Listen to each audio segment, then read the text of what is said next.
Hello YouTube, this is Booster Buster here with an informative video about some upcoming changes to YouTube that's going to affect a huge portion of the YouTube community within about the next 4 months or so.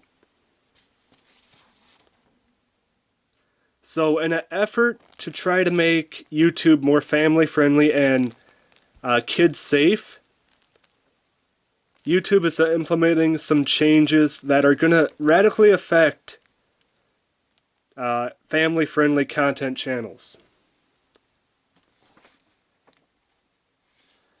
So in the first thing that they're doing, they are requiring channel content creators to designate what videos are made for kids when they upload them. So every time you upload a video now, and when this starts to take effect in about 4 months or so, you're going to have to say if this is meant for kids or if this is meant for the general audience. Now what I want to know is what's the difference between kid-focused and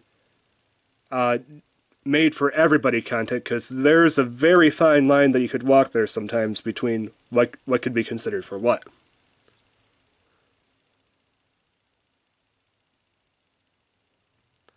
So they, in an effort to help with this, especially for channels that have a long line of videos posted to them, they're going to use like self-learning robots and tools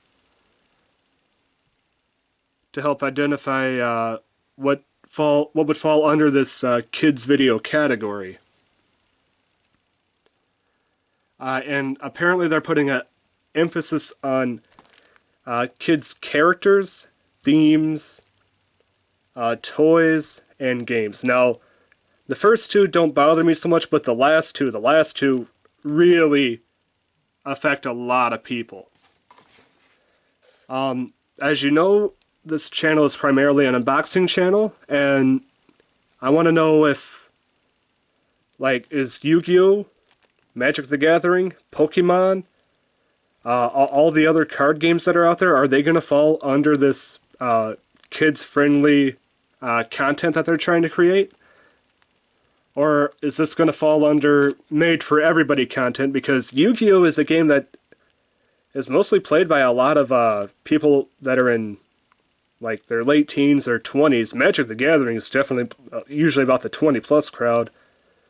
Pokemon, I can understand that being more the younger audience, so that one I can understand being more geared toward the younger audience, but the other two, that kind of worries me.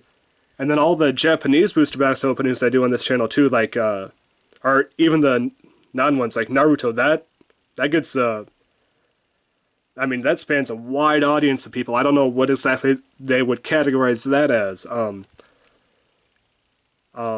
One Piece, Yu Yu Hakusho, Universal Fighting System. I mean, I don't know where exactly all those are going to fall under. And what was it? Video game content. A lot of games I play are typically E-rated or teen-rated. I don't play a lot of M-rated games so much anymore, so would that fall under the kid-friendly channel? I honestly don't know. So a lot of this stuff I'm going to have to try to figure out exactly where it's going to fall. And a lot of the other content creators out there are going to have to figure this out too, like where exactly does this fall under the, the mandatory YouTube? Is it for kids or is it for general audience? I honestly don't know where a lot of this stuff is going to fall. It's a huge gray area, and they're not given a lot of specifics as to what goes where. Another thing is toys. There's a lot of toy unboxing. I mean, do the statues I unbox, like the fake Grand Order, I consider that in the teen plus category because that's much more for an older audience. But what would you call it? the Teen Titans one with Teen Titans Go being such hugely popular, I don't know. You know, it's more based on the comic book effort, but you know, obviously Teen Titans Go is super popular, and so I don't know exactly where that would fall under. You know, that's something very frustrating to try to learn.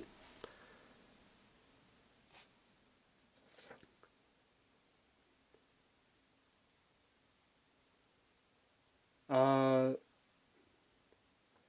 and the biggest is, you know what? Honestly, it wouldn't be so bad, you know, categorizing it one or the other if this next thing they were implementing did not exist. So if you categorize your video as under the kids category,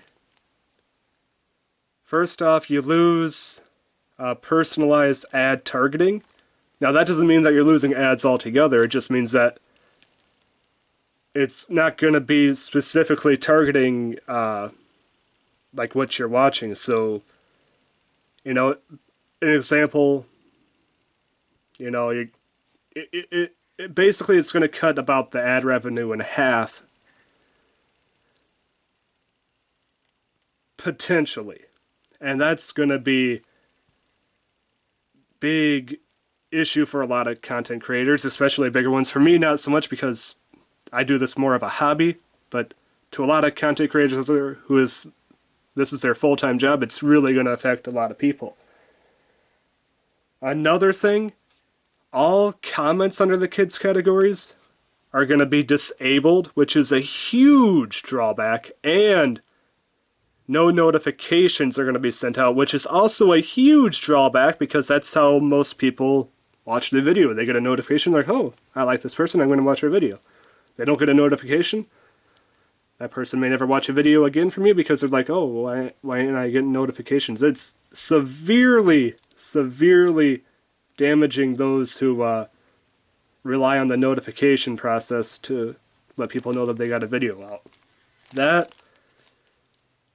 And that's also going to be a reason why a lot of people who are kind of on the fence about it are just going to be like, nope, I mean, it's pretty much like, well, is it kind of iffy content?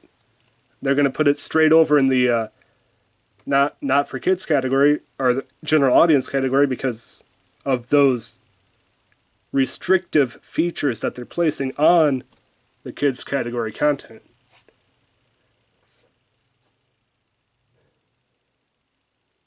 Now, a huge thing about this, now one thing that they are doing to help with the people that are putting it under their kids category content is they're setting aside a $100 million fund, I guess you'd say. That would be split up over 3 years, so more or less like $34 million a year that would go toward creators in the kid category content. Obviously, I'm guessing probably the more views you get, the larger content creator you are, the more you get, and it kind of trickles down the chain from there. However, it doesn't really specify how they're splitting it up, if you're going to get any of the pot at all, or if you have to have a certain amount of views, certain amount of milestone, certain amount of subscribers, in order to even get a little piece, like, I'm talking like crumbs of that pie. Or if it's just going to pretty much go to like the big names that may not really need the money as much as some of the middle content creators that kind of might need it a little bit more. So that is one nice thing they're doing, but like I said, they didn't specify much on that at all. It just kind of feels like they're like, hey, there's a bonus, but the bonus is shrouded in a bag of mystery that could lead you to like door number 1 or door number 2, you know. Door number 1, get you a Ferrari. Door number 2, get you a Jack in the Box that when you play it, punches you straight in the face, and then you're like, oh, you lose. So with that being said, here's a couple things I want to think about. What about YouTube Kids? It already exists for a reason, so I don't know why they're being so constrictive, so restrictive on the regular YouTube side of things when it comes to this. Like I said, YouTube Kids exist for a reason. So why not just leave well enough alone? It seems to be working pretty well. But no, they have to kind of blanket it over the entirety of YouTube now. Here is a huge thing. What about parenting? Please just let parents monitor their kids' content. And if they see something that they shouldn't, well, their parents should have been, basically watching them. Should have been parenting. Their parents should have been parenting. And that's why YouTube's Kids exist. It's the parents' responsibility to learn about these, what do you put it? The guardrails of the internet, basically the safety features of the internet. That's why their kids can avoid the unsavory things on YouTube.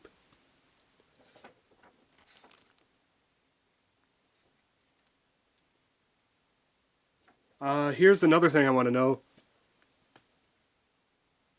The biggest thing I have, which is a huge gray area, which is what is content for all and what is content for kids. There is a huge gray area here. YouTube is being very vague under what they say.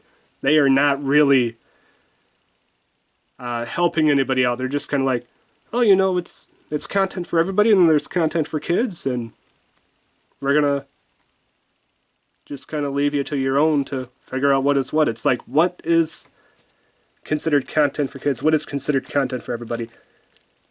For a lot of things, that's a very gray area. As I was saying, Yu-Gi-Oh! That's a content that's, could go either way. It's kind of hard to figure out. Pokemon, that's the content that could go either way. A lot of older people like Pokemon, a lot of younger people like Pokemon. It's a very hard thing to figure out. I'm guessing what I'm trying to say is there needs to be more of a focus as to what goes into what category.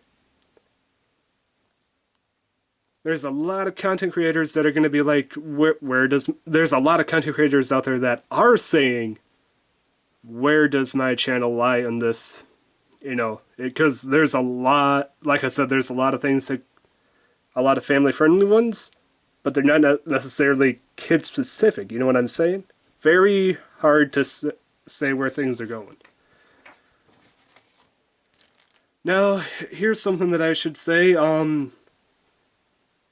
in order to avoid that, should channels just start swearing excessively just to avoid that, what would you say,